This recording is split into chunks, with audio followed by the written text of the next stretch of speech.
What I'm about to share with you wasn't taught to me before I commissioned. If you're about to commission, or you're a senior in your commissioning program, then you need to stop what you're doing and watch this video. Hey, this is Josh from BOLC, and I'm going to share 5 things that I wish I knew before commissioning as an officer. The first thing that I wish I knew was the dynamic between new butter bars and seasoned lieutenants. Believe it or not, there is a big difference. I'm not saying that first lieutenants shit all over second lieutenants, not at all. And most of the time, first lieutenants will go out of their way to help second lieutenants learn things. The main difference is that there is a lot of growth that happens between your first 2 years, and most of the time, you're not even going to know what you don't know. So even if you're prior enlisted like I was, when you commission, you're entering a completely different arena. As a new butter bar, you're going to be working alongside seasoned lieutenants who have lived in this environment longer and made relationships across the battalion. You're going to have to learn battalion dynamics as you build relationships, and you're going to need to prove yourself before most of these seasoned LTs will take you seriously. My advice to you is to ask questions and don't be afraid to dig into SOPs or doctrine to find answers before asking those questions. You'll be surprised how fast you'll grow as an officer by learning how to research regs and doctrine. Also, find yourself a seasoned LT in your unit that you vibe with and ask them what you need to know to be successful in your organization. Oh, and before I forget, make sure to watch this video all the way to number 5 because it involves your paycheck. It'll change your life if you end up doing 20 years and retire from the military. The second thing that I wish I knew was when I was going to make first lieutenant. Sure, ROTC may have told me that you have 18 months to go from second lieutenant to first lieutenant and that you make captain at your 4-year mark, but it wasn't clear when your time started. They didn't explain the differences between time in service and active federal commissioned service. For West Point and OCS graduates, your time starts the day you commission into active duty.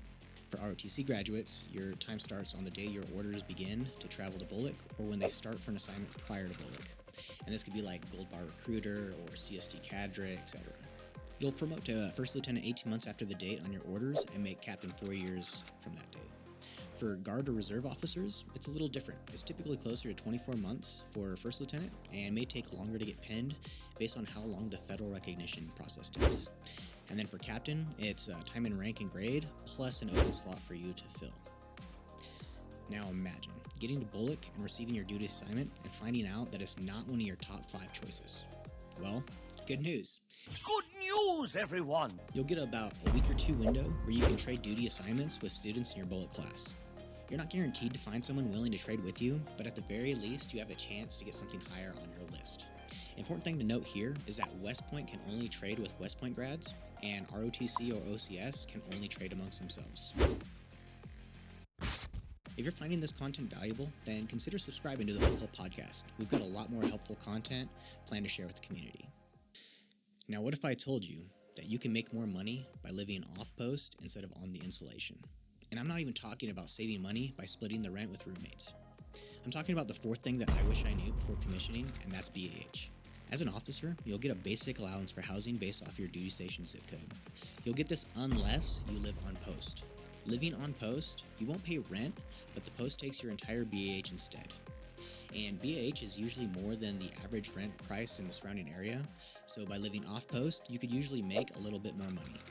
And then if you split that rent with a roommate, you're going to be saving even more money. Another thing about living on post for those of you who own guns, you're going to have to register them with the Provost Marshal office before bringing them on post. If you don't, you can literally end your career if you get caught on post with an unregistered firearm. Alright, so number 5, and this one's important. It's understanding and investing into the thrift savings plan. I've got a deep dive video on this that covers all of the different fund choices in the description below, but here are the basics. The TSP will match up to 5% of your contribution that you put into this retirement account. That's like a free 5% raise, but you have to elect to put 5% of your paycheck in first. Another cool thing about the blended retirement system of the TSP is that you could take it with you if you don't stay in the Army. This is different than the old legacy system from 2018 and earlier.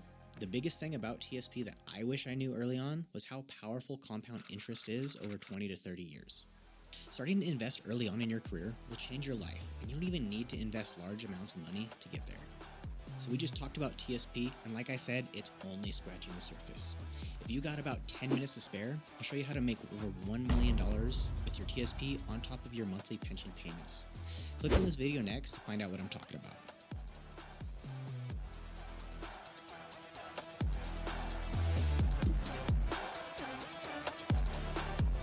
I got dreams, got things that I want to do.